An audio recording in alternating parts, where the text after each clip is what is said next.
Galloping Goose refers to a series of 7 railcars built by the Rio Grande Southern Railroad, RGS, in the 1930s. Officially designated as motors, these unique rail vehicles operated until the early 1950s. The first Goose was constructed in 1931 using a Buick Master 6 sedan, later modified with a freight bed.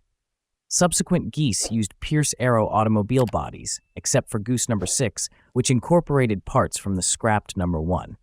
Initially painted black and green, the Geese adopted a silver paint scheme in 1935, which remains today. The RGS, a narrow-gauge railroad serving Colorado's Rocky Mountains, faced financial struggles from the beginning. To maintain its United States mail contract while cutting costs, the RGS developed these self-propelled railcars. The Geese required only one operator, unlike steam locomotives, which needed a full crew. They quickly proved profitable, with the first Goose paying for itself within 3 weeks. Each Galloping Goose had a unique configuration.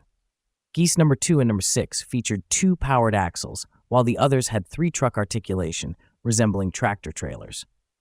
In 1945, Geese number 3, number 4, and 5 received upgraded Wayne bus bodies for improved passenger comfort, and in 1946, they were fitted with surplus GMC engines. In 1950, following the loss of the mail contract, 4 Geese were converted for tourism. Their freight compartments were modified with windows and seating, and they were adorned with a running goose logo. This lasted only 2 years before the RGS ceased operations in 1952. The origins of the Galloping Goose name are debated. Some attribute it to the railcar's swaying motion on rough tracks, while others believe it refers to their air horns.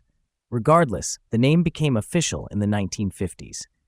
A similar unit operated on Vancouver Island's Canadian National Railway from 1922 to 1931, inspiring the Galloping Goose Regional Trail's name.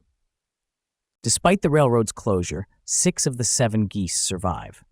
Goose number 1 was scrapped in 1933, but a replica was built in 2000 for the Ridgeway Railroad Museum. Today, Geese number 2, number 6, and number 7 operate at the Colorado Railroad Museum. Goose number 3 runs at Knott's Berry Farm, where it entertains park visitors as it once did tourists in Colorado. Goose number 4, previously displayed in Telluride, was restored to operation in 2012 after years of exposure to the elements. Goose number 5, owned by Dolores, Colorado, runs on heritage railroads like Durango and Silverton, and Cumbres and Toltec, bringing history to life on scenic mountain routes. One of the most famous appearances of Galloping Goose number 5 was in C.W. McCall's song Galloping Goose, which romanticized the legendary vehicle's role in the region's history. Additionally, during their active years, the Geese played a crucial role in keeping isolated mountain towns connected, often braving harsh winter conditions and narrow cliffside tracks that would make even experienced engineers nervous. These resilient machines kept running where traditional trains struggled, proving their worth in Colorado's rugged terrain. The Galloping Geese remain a significant part of Colorado's railroad history, drawing enthusiasts to museums and heritage railways.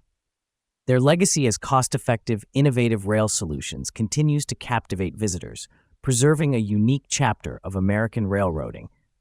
Whether seen on display or running on scenic rail lines, the Geese serve as a testament to ingenuity and perseverance in the face of economic hardship.